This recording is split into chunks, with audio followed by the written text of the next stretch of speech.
The Flowers of Evil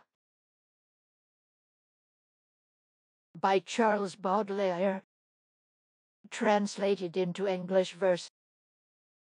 Benediction. When by the changeless power of a supreme decree the poet issues forth upon this sorry sphere, his mother, horrified and full of blasphemy, uplifts her voice to God, who takes compassion on her. Ah, why did I not bear a serpent's nest entire, instead of bringing forth this hideous child of doom? O cursed be that transient night of vain desire, when I conceived my expiation in my womb. Yet since among all women thou hast chosen me to be the degradation of my jaded mate, and since I cannot like a love leaf wantonly consign this stunted monster to the glowing grate, I'll cause thine overwhelming hatred to rebound upon the cursed tool of thy most wicked spite. Forsooth the branches of this wretched tree I'll wound and rob its pestilential blossoms of their might. So thus she giveth vent unto her foaming ire, and knowing not the changeless statutes of all times, herself amid the flames of hell prepares the pyre, the consecrated penance of maternal crimes. Yet neath the invisible shelter of an angel's wing, the sunlight-loving infant is inherited, exhales from all he eats and drinks, and everything the ever-sweet ambrosia and the nectar arrayed. He trifles with the winds and with the clouds that glide about the way unto the cross. He loves to sing the Spirit on his pilgrimage, that faithful guide oft weeps to see him joyful like a bird of spring. All those that he would cherish shrink from him with fear, and some that waxen bold by his tranquillity endeavour hard some grievance from his heart to tear, and make on him the trail of their ferocity. Within the bread and wine outspread for his repast to mingle dust and dirty spittle they essay, and everything he touches forth they slyly cast or scourge themselves, if ere their feet betrod his way. His wife goes round proclaiming in the crowded quads, since he can find my body beauteous to behold, why not perform the office of those ancient gods, and like unto them redeck myself with shining gold? I'll bathe myself with incense, spikenard, and myrrh, with genuflections, delicate viands, and wine, to see, in jest, if from a heart that loves me dear I cannot filch away the homages divine. And when of these impious jokes at length I tire, my frail but mighty hands around his breast entwined with nails, like harpies' nails, shall cunningly conspire the hidden path unto his feeble heart to find. And like a youngling bird that trembles in its nest, I'll pluck his heart right out within its own blood drowned, and finally to satiate my favourite beast, I'll throw it with intense disdain upon the ground. Towards the havens where he sees the sacred grail, the poet calmly stretches forth his pious arms, whereon the lightnings from his lucid spirit veil the sight of the infuriated mob that swarms. O blessed be thou, Almighty, who bestowest pain like some divine redress for our infirmities, and like the most refreshing and the purest rain to sanctify the strong for saintly ecstasies. I know that for the poet thou wilt grant a chair among the sainted legion, and the blissful ones that of the endless feast thou wilt accord his share to him of virtue's dominations and of thrones. I know that sorrow is that nobleness alone, which never may corrupted be by hell nor curse. I know, in order to enwreathe my mystic crown, I must inspire the ages and the universe. And yet the buried jewels of Palmyra old, the undiscovered metals, and the pearly sea of gems that unto me you show, could never hold beside this diadem of blinding brilliancy. For it shall be engendered from the purest fire of rays primeval, from the holy hearth, a mast of which the eyes of mortals, in their sheen entire, are but the tarnished mirrors, sad and overcast. In nature's temple living columns rise, which oftentimes give tongue to words subdued, and man traverses this symbolic wood, which looks at him with half-familiar eyes.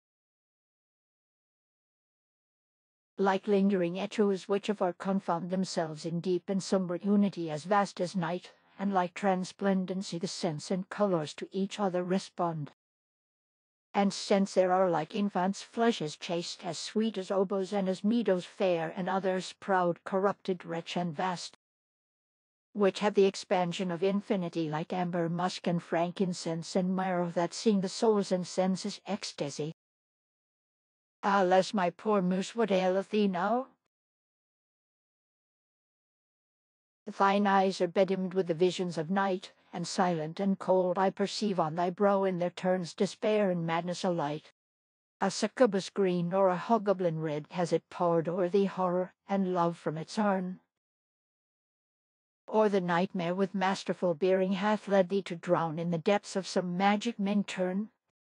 I wish as the health-giving fragrance cycle that thy breast with strong thoughts could forever be full, and that rhythmically flowing the Christian blood could resemble the old antimetrical flood, where each in his turn reigned the father of rhymes, Phoebus and Pan, lord of harvest times.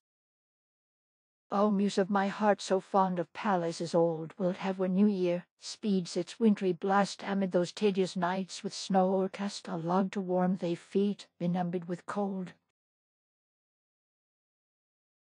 Wilt thou thy marble shoulders then revive with nightly rays that through thy shutters peep?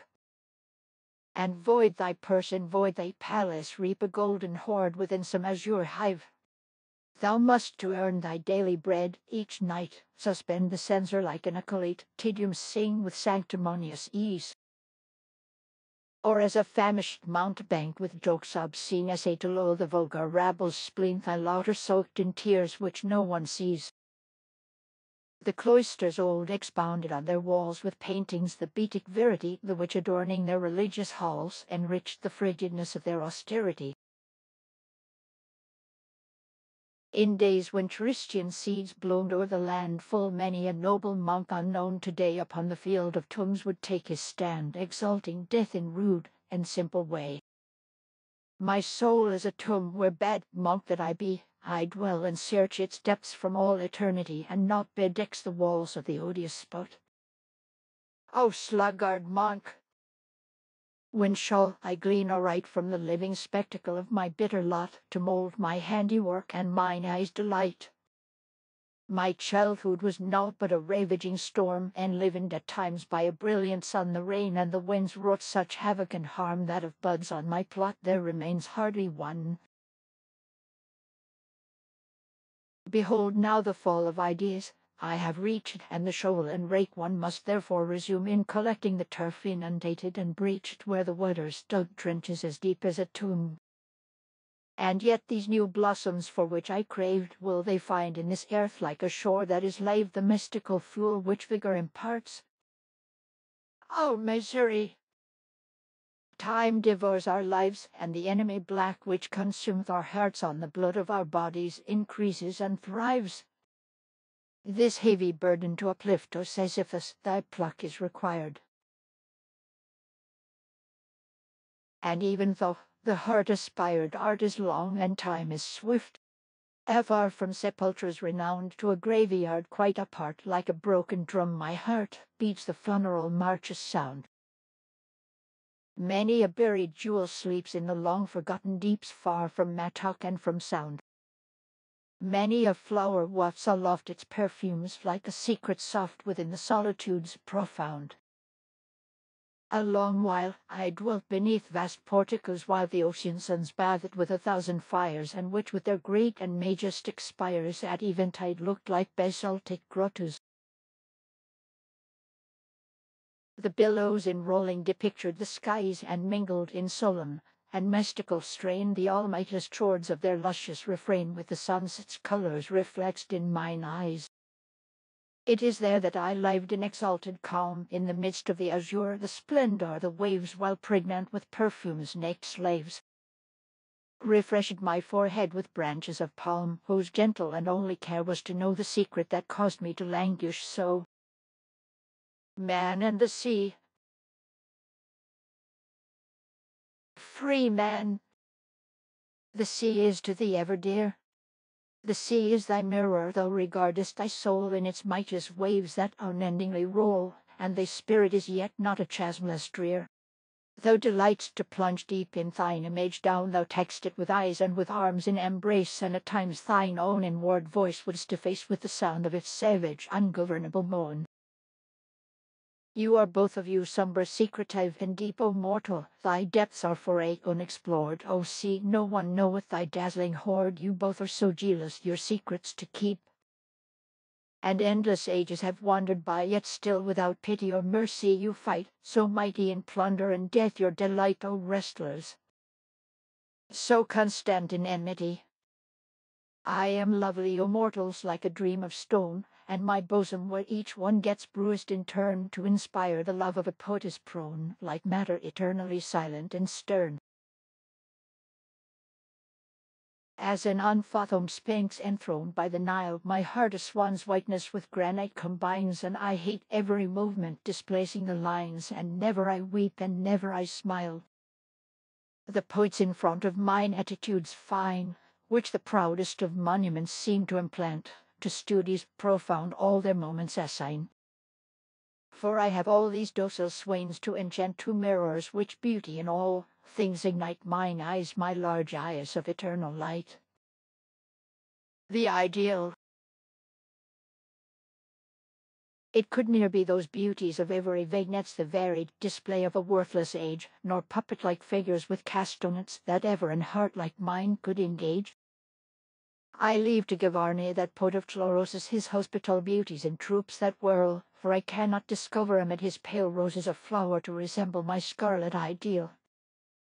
Since what for this fathomless heart I require is Lady Macbeth you, in crime so dire and styleless, dream transposed from the south, night of Michelangelo born, who so calmly thy limbs in strange posture hath drawn, whose allurements are framed for a Titan's mouth, the giantess. I should have loved erewhile when heaven conceived each day some child abnormal and obscene beside a maiden giantess, to have lived like a luxurious cat at the feet of a queen, to see her body flowering with her soul, and grow unchained in a inspiring art within the mists across her eyes that stole to divine the fires entombed within her heart, and oft to scramble o'er her mighty limbs and climb the slopes of her enormous knees, or in summer when the scorching sunlight streams across the country to recline at ease and slumber in the shadow of her breast like an hamlet neath the mountain crest. O beauty! Dost thou generate from heaven or from hell? Within thy glance, so diabolic and divine, confusedly both wickedness and goodness dwell, and hence one might compare thee unto sparkling wine. Thy look containeth both the dawn and sunset stars, thy perfumes, as upon a sultry night exhale, thy kiss a philtre, and thy mouth a Grecian vase that renders heroes cowardly and infants hale. Yea, art thou from the planets or the fiery womb? The demon follows in thy train, with magic fraught, thou scatterest seeds haphazardly of joy and doom, thou govern'st everything, but answerest unto naught. O loveliness! Thou spurnest corpses with delight, among thy jewels horror hath such charms for thee, and murder, mid thy mostly cherished trinklets bright, upon thy massive bosom dances amorously. The blinded fluttering moth towards, the candle flies, then frazzles, falls, and falters.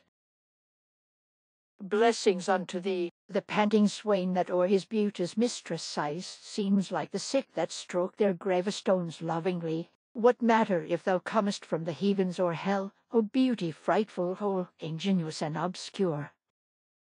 So long thine eyes thy smile to me the way can tell towards that infinite I love but never saw. From God or Satan? Angel, mermaid, Proserpine? What matter if thou makest blithe the voluptuous sprite with rhythms, perfumes, visions, O mine only queen? The universe less hideous and the horrors less trite. Exotic perfume! When with closed eyes on a hot afternoon the scent of thine ardent breast I inhale, celestial vistas my spirit assail, caressed by the flames of an endless sun. A languorous as land where nature abounds with exotic trees and luscious fruit, and with men whose bodies are slim and astute, and with women whose frankness delights and astounds. By thee, perfume enters to this region remote a port, I see laden with mast and with boats, still wearied and torn by the distant brine. While the tamarisk odors that dreamily throng the air round my slumberous senses entwine, and mix in my soul with the mariner's song. O fleece that foams down unto the shoulders bare! O curls, O scents which lovely languidness exhale! delight. To fill this alcove's somber atmosphere with memories sleeping deep within this tress of hair, I'll wave it in the evening breezes like a veil. The shores of Africa and Asia's burning skies, a world forgotten, distant, nearly dead and spent within thy depths, O aromatic forest. Lies, and like to spirits floating unto melodies, mine own beloved glides within thy sacred scent. There I will hasten, where the trees and humankind with languor lull beside the hot and silent sea. Strong tresses bear me, be to me the waves and wind. Within thy fragrance lies a dazzling dream, confined of sails and masts and flames, O lake of ebony. A loudly echoing harbor where my soul may hold to quaff the silver cup of colors, scents and sounds, wherein the vessels glide upon a sea of gold and stretch their mighty arms. The glory to enfold of verdant skies where never-ending heat abounds. I'll plunge my brow enamored with voluptuousness within this darkling ocean of infinitude, until my subtle spirit, which thy waves caress, shall find you once again, O fertile weariness, unending lullaby of perfumed lassitude. Aye, tresses, blue races of strange and somber shades, ye make the azure of the starry realm immense upon the downy beaches by your curls cascades. Among your mingling fragrances my spirit wades to cull the musk and coconut and lotus skins. Long for my hand within the heavy mane shall scatter rubies, pearls, sapphires eternally, and thus my soul's desire for thee shall never wane. For art not thou the oasis where I dream and drain with draughts profound the golden wine of memory? With pearly robes that wave within the wind, even when she walks, she seems to dance like swaying serpents round those wands entwined which fakirs wore in rhythmic elegance. So like the desert's blue and the sands remote, both deaf to mortal suffering and to strife, or like the seaweeds neath the waves that float, indifferently she modes her budding life. Her polished eyes are made of minerals bright, and in her mind symbolical and cold, wherein an angel mingles with a sphinx of old. Where all is gold and steel and gems and light, there shines, just like a useless star eternally, the sterile woman's frigid majesty. Posthumous remorse. Ah, when thou shalt slumber, my darkling love, beneath a black marble-made statuette, and when thou'lt have naught for thy house or alcove but a cavernous den and a damp obliette. When the tombstone, oppressing thy timorous breast, and thy hips drooping sweetly with listless decay, the pulse and desires of mine heart shall arrest, and thy feet from pursuing their adventurous way. Then the grave, that dark friend of my limitless dreams, for the grave ever readeth the poet aright, amid those long nights which no slumber redeems. What use to thee, incomplete sprite, that thou ne'er hast unfathomed the tears of the dead? Then the worms will gnaw deep at thy body like dread. The balcony. O mother of memories, mistress of mistresses, O thou all my pleasures, O thou all my prayers, canst thou remember those luscious caresses, the charm of the hearth and the sweet evening airs? O mother of memories, mistress of mistresses, those evenings illumined by the glow of the coal, and those roseate nights with their vaporous wings, how calm was thy breast and how good was thy soul! It was then we uttered imperishable things, those evenings illumined by the glow of the coal. How lovely the suns on those hot autumn nights! How vast were the heavens, and the heart how hale! As I leaned towards you, O my queen of delights, the scent of thy blood I seemed to inhale. How lovely the sun on those hot autumn nights! The shadows of nighttime grew dense like a pall, and deep through the darkness thine eyes I divined, and I drank of thy breath, O sweetness, O gull, and thy feet in my brotherly hands reclined. The shadows of nighttime grew dense like a pall. I know how to call forth those moments so dear, and to live my past laid on thy knees once more, for where should I seek for thy beauties but here in thy languorous heart and thy body so pure? I know how to call forth those moments so dear. Those perfumes, those infinite kisses and sighs, are they born in some gulf to our plummets denied? like rejuvenate suns that mount up to the skies that first have been cleansed in the depths of the tide. Oh, perfumes! Oh, infinite kisses and sighs! The sun is enveloped in crape. Like it, O moon of my life! Wrap thyself up in shade at will, smoke or slumber, be silent, be stead, and dive deep down in dispassion's dark pit. I cherish thee thus. But if 'tis thy mood, like a star that from out its penumbra appears to float in the regions where madness carriers, fair dagger, burst forth from thy sheath, it is good. Yea, light up thine eyes at the fire of renown, or kindle desire by the looks of some clown. Thine all is my joy, whether dull or of lame. Just be what thou wilt, black night, dawn divine, there is not a nerve in my trembling frame but cries. I adore thee, Beelzebub mine. From whence it comes, you ask, this gloom acute, like waves that o'er the rocky headland fall.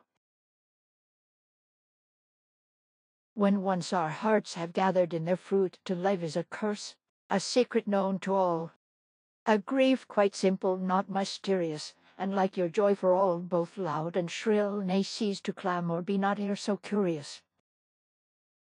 And yet, although your voice is sweet, be still. Be still, O soul, with rapture ever rife. O mouth with the childish smile. Far more than life the subtle bonds of death around us twine. Let my heart the wine of falsehood drink, and dream like deep within your fair eyes sink, and in the shade of thy lashes long recline. Which is the sweetest unto thee? My soul? To him thou didst retort, since all with her is destiny, of preference there can be naught. When all transports me with delight, if aught deludes, I cannot know. She either lulls one like the night, or dazzles like the morning glow. That harmony is too divine, which governs all her body fair, for powerless mortals to define, and notes the many concords there. O mystic metamorphosis of all my senses blent in one! Her voice a beauteous perfume is, her breath makes music chaste and wan. What sayest thou to-night, poor soul so drear? What sayest hurt, erewhile engulfed in gloom, to the very lovely, very chaste, and very dear, whose godlike look hath made thee to rebloom? To her with pride we chant an echoing hymn, for naught can touch the sweetness of her sway, her flesh ethereal as the seraphim, her eyes with robe of light our souls array. And be it in the night or solitude, among the streets or mid the multitude, her shadow torch-like dances in the air, and murmurs. I, the beautiful, proclaim that for my sake alone ye love the fair. I am the guardian angel, muse and dame. They stand before me now, those eyes that shine, no doubt inspired by an angel wise. They stand, those godlike brothers that are mine, and pour their diamond fires in mine eyes. From all transgressions, from all snares, they save towards the path of joy. They guide my ways, they are my servants, and I am their slave, and all my soul this living torch obeys. Ay, charming eyes, ye have those mystic beams of candles burning in full day. The sun awakes, yet kills not their fantastic gleams. I sing the awakening, may the dark oblivion, the awakening of my spirit ye proclaim. O stars, no sun can ever kill your flame. The spiritual dawn. When the morning white and rosy breaks with a gnawing ideal upon the debauchee, by the power of a strange decree within the sotted beast an angel wakes. The mental heaven's inaccessible blue for wearied mortals that still dream and mourn expands and sinks towards the chasm drawn. Thus cherished goddess, being pure and true, upon the rests of foolish organites thine image, more sublime, more pink, more clear, before my staring eyes is ever there. The sun has darkened all the candle lights, and thus I spectre like the immortal sun, is ever victorious, thou resplendent one. The hour approacheth when, as their stems incline, the flowers evaporate like an incense urn, and sounds and scents in the vesper breezes turn a melancholy waltz and a drosiness divine.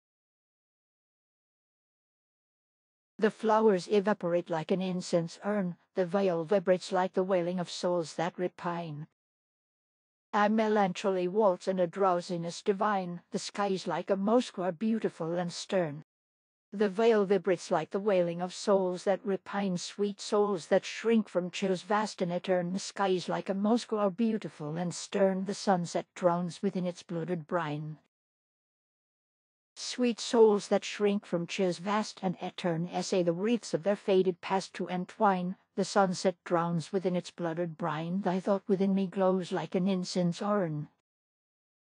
Meseemeth thy glance soft and shrouded with dew, thy mysterious eyes, are they grey, green, or blue? Alternately cruel and tender and shy, reflect both the languor and calm of the sky. Thou recallest those white days with shadows carest, engendering tears from the enraptured breast, when racked by an anguish unfathomed that weeps the nerves to awake, jibe the spirit that sleeps. At times thou art like those horizons divine, where the suns of the nebulous seasons decline. How resplendent art thou, a pasturage vast, illumined by the beams of a sky overcast. Oh, dangerous day, most seductive clime! As well will I love both thy snow and thy rime, and shall I know how from the frosts to entice delights that are keener than iron and ice. Invitation to a journey. My sister, my dear, consider how fair together to live it would be. Down yonder to fly to love till we die in the land which resembles thee. Those suns that rise beneath erratic skies, no charm could be like unto their so strange and divine, like those eyes of thine which glow in the midst of their tears. There all is order and loveliness, luxury, calm, and voluptuousness.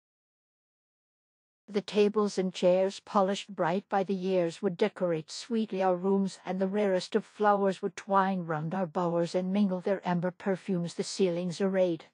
And the mirrors inlaid this eastern splendor among would furtively steal o'er our souls and appeal with its tranquillous native tongue. There all is order and loveliness, luxury, calm, and voluptuousness.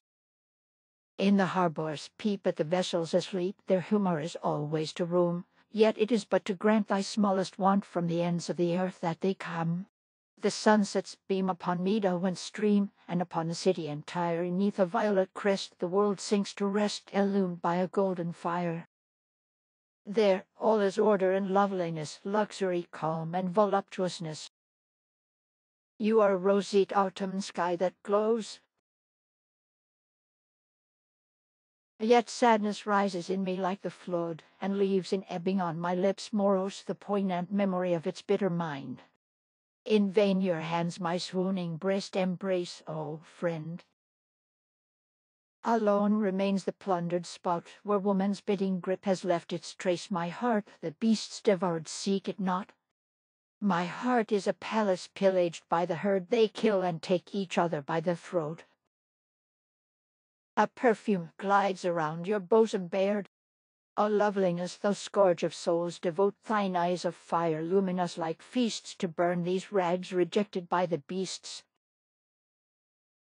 Shortly we will plunge within the frigid gloom. Farewell, swift summer brightness, all too short. I hear already sounding with a death-like boom the wood that falls upon the pavement of the court. The whole of winter enters in my being, pain, hate, honour, labour hard, and forced and dread, and like the northern sun upon its polar plain, my heart will soon be but a stone, iced and red. I listen trembling unto every log that falls, the scaffold which they build has not a duller sound, my spirits waver like the trembling tower walls that shake with every echoing blow the builders pound. Meseemeth as to these monotonous blows, I sway they nail for one a coffin laid, or sound a knell for whom? Autumn now and summer yesterday. This strange mysterious noise betokens a farewell. I love within your oblong eyes the verdant rays, my sweet. But bitter everything today meseems, and not your love, the boudoir, nor the flickering blaze, can replace the sun that o'er the screen streams. And yet bemother and cherish me, tender heart. Even me the thankless and the worthless one, beloved or sister, unto me the sweets impart of a glorious autumn or a sinking sun. Ephemeral task. The beckoning empty tomb is set. Oh, grant me as upon your knees my head I lay, because the white and torrid summer I regret, to taste the parted season's mild and amber ray. I imagine Diana in gorgeous array, how into the forests and thickets she flies, with her hair in the breezes and flushed for the fray, how the very best riders she proudly defies. Have you seen the roing of the bloodthirsty herd, as an unshod herd to attack he besters, with cheeks all inflamed, playing up to his part, as he goes sword in hand up the royal stairs? And so is Sisina, yet this warrior sweet has a soul with compassion and kindness replete, inspired by drums and by powder, her sway. Knows how to concede to the supplicant's prayers, and her bosom, laid waste by the flames, has alway for those that are worthy a fountain of tears. To a Creolean lady, in a country perfumed with the sun's embrace, I knew 'neath the days of purpled palms and branches, where idleness weeps o'er one's face, a Creolean lady of unknown charms. Her tint pale and warm, this bewitching bride displays a nobly nurtured mien, courageous and grand like a huntsman, her stride a tranquil smile and eyes serene. If, madam, you'd go to the true land of Gen, by the banks of the verdant Loire or the Seine, how worthy to garnish some pile of renown. You'd awake in the calm of some shadowy nest 1,000 songs in the poet's breast, that your eyes would inspire far more than your brown. Oh, Agatha, tell, does thy heart not at times fly away, far from the city impure and the lowering sea, to another ocean that blinds with its dazzling array, so blue and so clear and profound, like virginity? Oh, Agatha, tell, does thy heart not at times fly away? The sea, the vast ocean, our travail and trouble consoles. What demon hath gifted the sea with a voice from on high to sing us, attuned to an Olus organ that rolls forth a grumbling burden, a lenitive lullaby? The sea, the vast ocean, our travail and trouble consoles. Oh, carry me, wagons, oh, sailing ships, help me depart. Far, far here the dust is quite wet with our showering tears. Oh, say, it is true that Agatha's desolate heart proclaimeth, away from remorse and from crimes and from cares. Oh, carry me, wagons, oh, sailing ships, help me depart. How distant you seem to be, perfumed Elysian fields, wherein there is nothing but sunshine and love and glee, where all that one loves is so worthy and lovingly yields, and our hearts float about in the purest of ecstasy. How distant you seem to be, perfumed Elysian fields. But the green paradise of those transient infantile loves, the strolls and the songs and the kisses and bunches of flowers, the viols vibrating beyond in the mountainous groves, with the chalice of wine and the evening entwined in the bowers, but the green paradise of those transient infantile loves, that innocent heaven o'erflowing with furtive delight, than China or India, is it still further away? Or could one with pitiful prayers bring it back to our sight? Or yet with a silvery voice o'er the ages convey that innocent heaven o'erflowing with furtive delight? Just like an angel with evil eye, I shall return to thee silently upon thy bower. I'll alight with falling shadows of the night. With thee, my brown eye, I'll commune, and give thee kisses cold as the moon, and with a serpent's moist embrace, I'll crawl around thy resting place. And when the livid morning falls, I'll find alone the empty walls, until the evening cold it will be. As others with their tenderness upon thy life and youthfulness, I'll reign alone with dread o'er thee. They ask me, thy crystalline eye is so acute. Odd lover, why am I to thee so dear?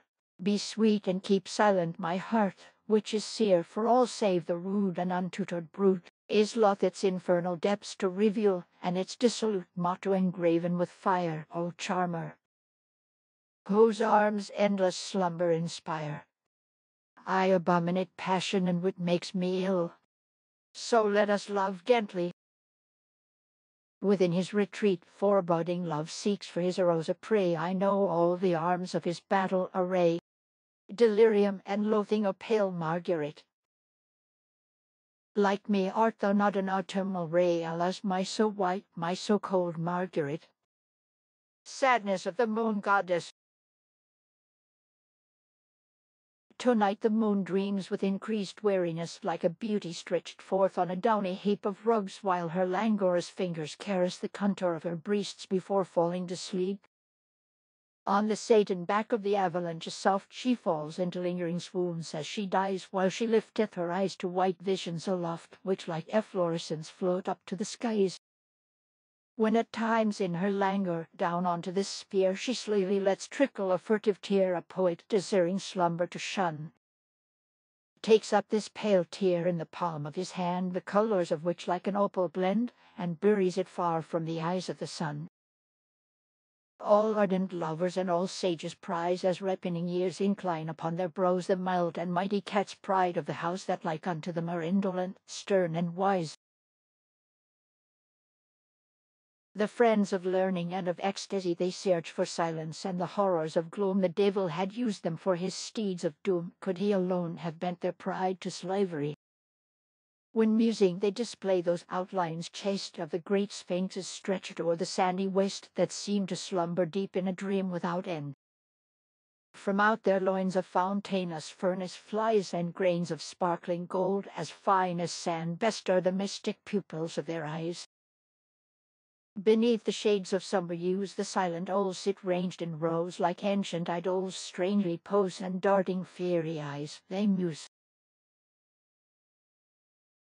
Immovable they sit and gaze until the melancholy hour at which the darknesses devour the faded sunset's slanting rays. Their attitude instructs the wise that he within this world who flies from tumult and from merriment, the man allured by a passing face, forever bears the chastisement of having wished to change his place. Oft music possesses me like the seas. To my planet pale, 'neath a ceiling of mist in the lofty breeze, I set my sail. With inflated lungs and expanded chest, like to a sail on the backs of the heaped-up billows, I rest which the shadows veil. I feel all the anguish within me arise of a ship in distress, the tempest, the rain, 'neath the lowering skies. My body caress at times the calm pool or the mirror clear of my despair. Where snails abound in a juicy soil, I will dig for myself a fathomless grave, where at leisure mine ancient bones I can coil, and sleep quite forgotten like a shark 'neath the wave. I hate every tomb, I abominate wills, and rather than tears from the world to implore, I would ask of the crows with their vampire bills to devour every bit of my carcass impure. O worms without eyes, without ears, black friends, to you a defunct tone rejoicing descends, enlivened philosophers of spring of dung. Without any qualms o'er my wreckage spread, and tell if some torment there still can be wrung for this soulless old frame that is dead midst the dead. How sweet and bitter on a winter night, beside the palpitating fire, to list as slowly distant memories alight to sounds of chimes that sing across the mist. Oh, happy is that bell with hearty throat, which neither age nor time can e'er defeat, which faithfully uplifts its pious note like an aged soldier on his beat. For me my soul is cracked, and mid her cares would often fill with her songs the midnight airs, and oft it chances that her feeble moan is like the wounded warrior's fainting groan, who by a lake of blood 'neath bodies slain in anguish falls, and never moves again. The rainy moon of all the world is weary, and from its urn a gloomy cold pours down upon the pallid inmates of the mortuary and on the neighbouring outskirts of the town. My worsted cat, in searching for a litter, besters its mangy paws from post to post, a put soul that wanders in the gutter with the jaded voice of a shivering ghost. The smoking pine aloud, while the drone laments accompanies the wheezy pendulum, the while amidst a haze of dirty scents those fatal remnants of a sick man's room, the gallant knave of hearts and queen of spades relate their ancient amorous escapades. Great forests, you alarm me like a mighty fane, like organtons, you roar, and in our hearts of stone, where ancient sobs vibrate, O halls of endless pain, the answering echoes of your moan. I hate thee, ocean, hate thy tumults and thy throbs, my spirit finds them in himself. This bitter glee of vanquished mortals, full of insults and of sobs, I hear it in the mighty slaughter of the sea. O starless night, thy loveliness my soul inhales without those starry rays which speak a language known, for I desire the dark, the naked, and the lone. But in those darknesses themselves to me are veils, where live and by the millions neath my eyelids prance long, long departed beings with familiar glance. Beneath this sky, so livid and strange, tormented like thy destiny, what thoughts within thy spirit range themselves? O libertine Ripley, with vain desires forever torn towards the uncertain and the vast, and yet, like Ovid, I'll not mourn who from his Roman haven was cast. O heavens turbulent as the streams, in you I mirror forth my pride. Your clouds, which clad in mourning, glide, are the heirs of my dreams, and in your illusion lies the hell, wherein my heart delights to dwell. Where he may rove upon sea or on land, neath a fiery sky or a pallid sun, be he Christian or one of Scythrus' band, opulent Croesus or Begard one.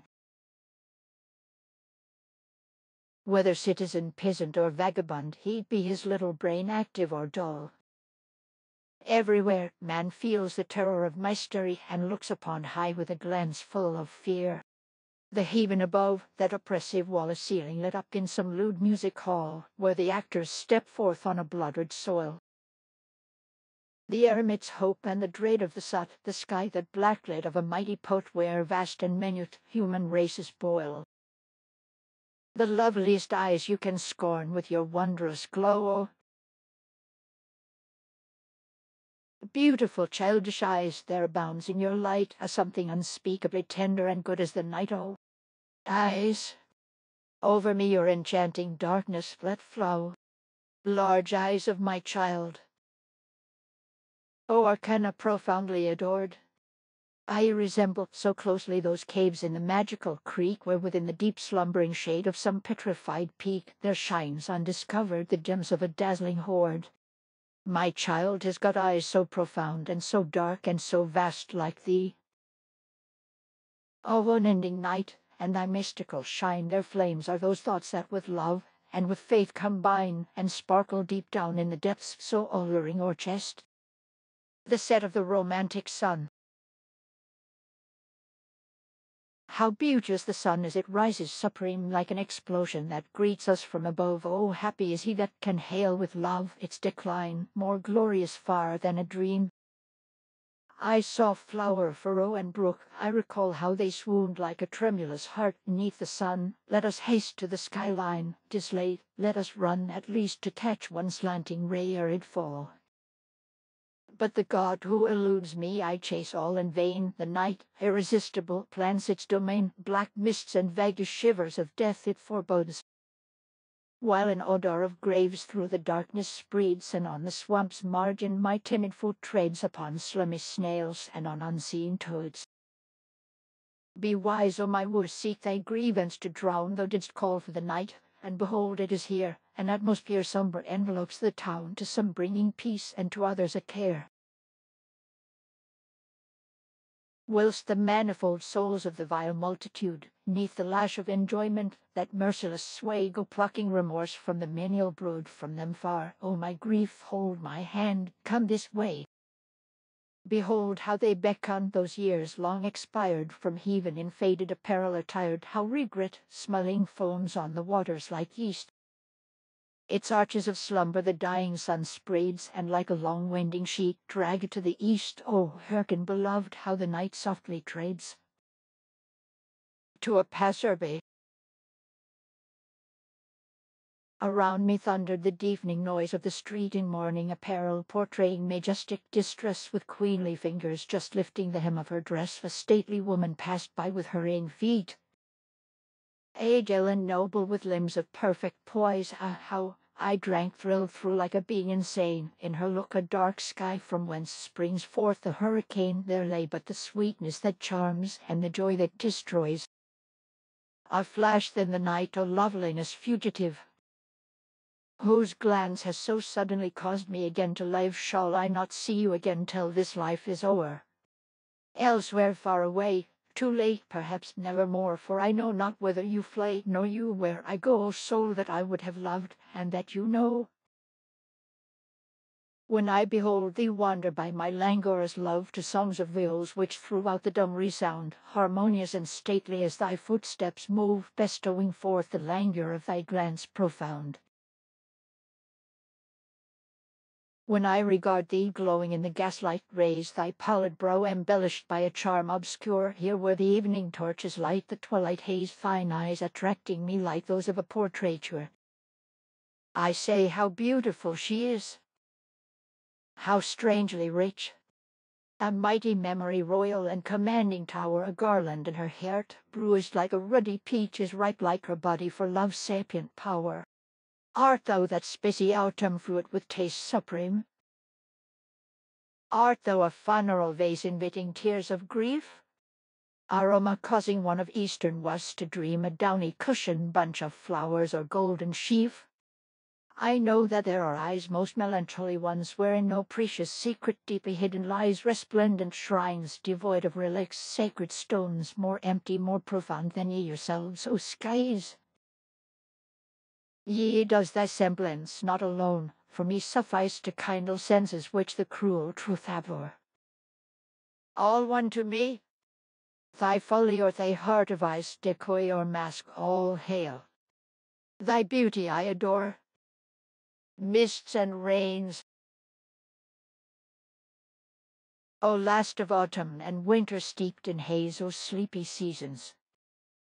You I love and praise because around my heart and brain you twine a misty winding sheet and a nebulous shrine.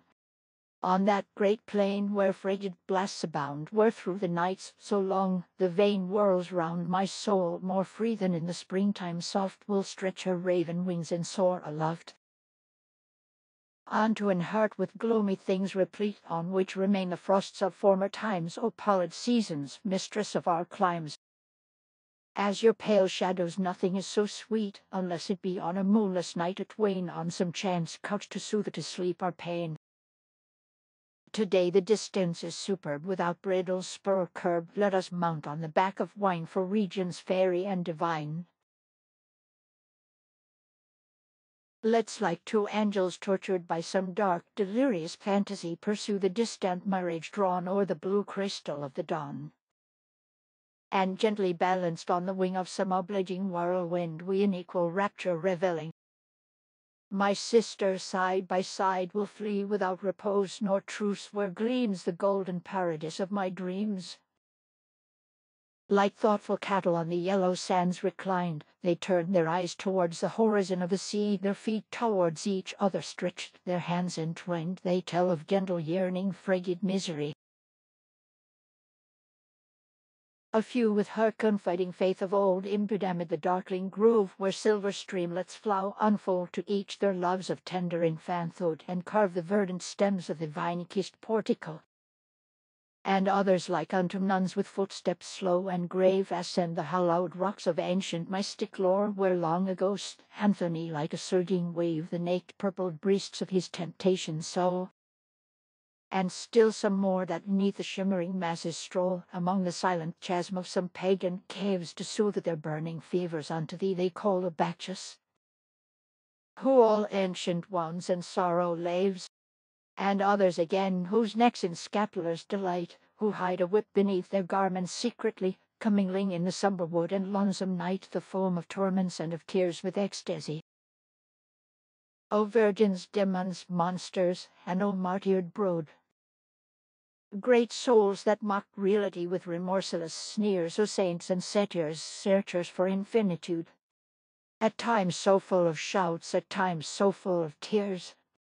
You to whom within your hell my spirit flies, poor sisters, yea, I love you as I pity you for your unsatiated thirsts and anguished sighs, and for the veils of love within your hearts so true.